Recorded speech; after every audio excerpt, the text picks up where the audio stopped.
Hey guys, how's it going? Brian from Brian Boas here. Today I wanted to share with you what may well be the most divergent of the different subspecies of boa constrictor.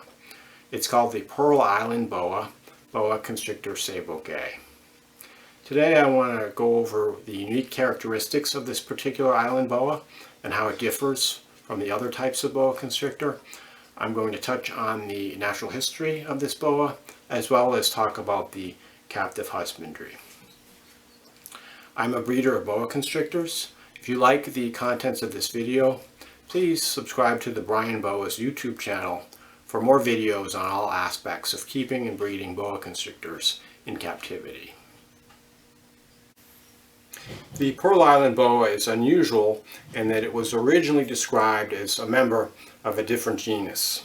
It was originally described as the species Epicurides sabogae back around 100 or so years ago. You may know that Epicurides is the genus that contains the rainbow boas and boas from the West Indies like the Haitian boa and the Cuban boa. The original specimens were from the island of Sabogae, which is part of the Pearl Island chain. These are a small group of islands that's about 50 miles or so off of the south coast of Panama. About the middle of the 20th century, the species was reclassified in the species boa constrictor as boa constrictor sabogae, where it remains today. There are not too many of these animals in captivity. There were a few shipments from Panama that came into the United States in the early 2000s. And although the exact island that these animals originated is not known, they match the early description of boa constrictor sabogae, or at the time it was Epicurides sabogae. In addition, the pictures of these animals are very similar to pictures of animals taken from Sabogae Island.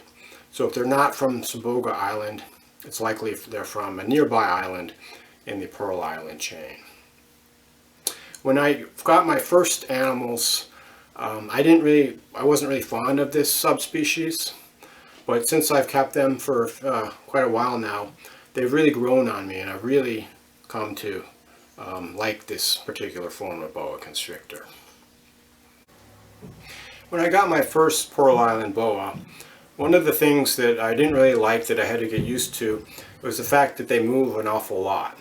So you can see this guy is kind of cruising around. He doesn't really hold still very much. Actually, the first animal I got was also a little bit aggressive, so it made it very challenging to handle this particular animal. But since then I've gotten some others like this guy that are a lot more mellow, and I've come to appreciate these unique constrictors. Looking at them, you can see one of the main characteristics is they have this very long, thin body. It's very elongated.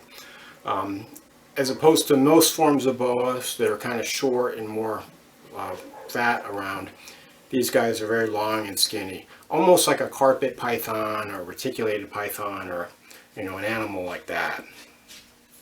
In the wild, they are highly arboreal, and the long thin body is an adaptation for climbing in the trees. They eat a lot of birds in their diet, so that's part of the reason they evolved this long body shape. Looking at their color, they're naturally hypomelanistic and have a reduction of dark pigment. So the ground color is typically a beige to tan, and the saddles are kind of a rusty brownish red. You can see this particular animal is mostly patternless. He doesn't really have any saddles, certainly not well-defined saddles, for most of his body.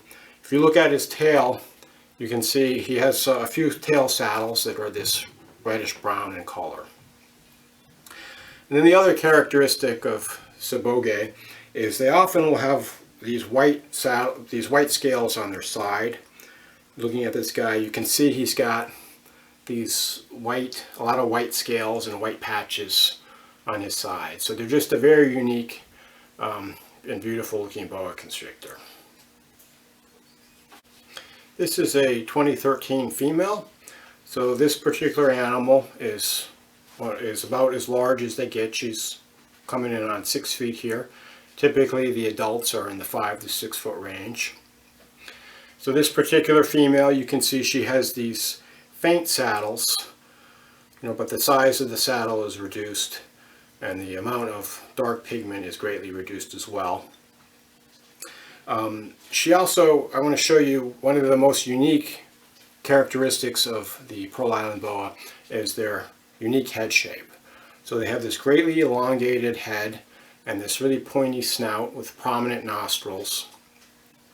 The eyes are very prominent as well. They kind of bulge out and they're typically a gold to orange in color. I think they probably have the most unique head shape of any type of boa constrictor.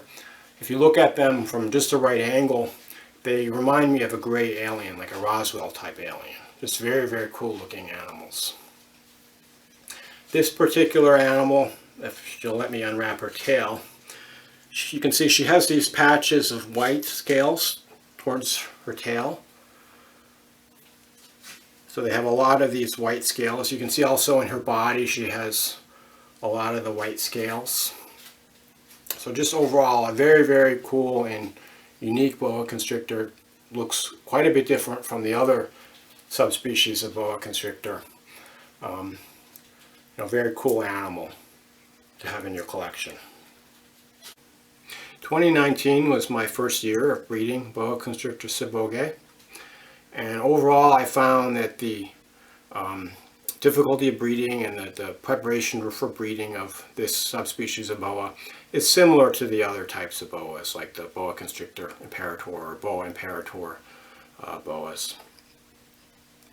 So they're characterized by having relatively small litters in terms of the number of babies, but the babies are relatively large at birth. So my litter was 5 animals, 5 babies, and the size was almost as big as the babies of my true red-tailed boas, which are among the largest of the baby boa constrictors.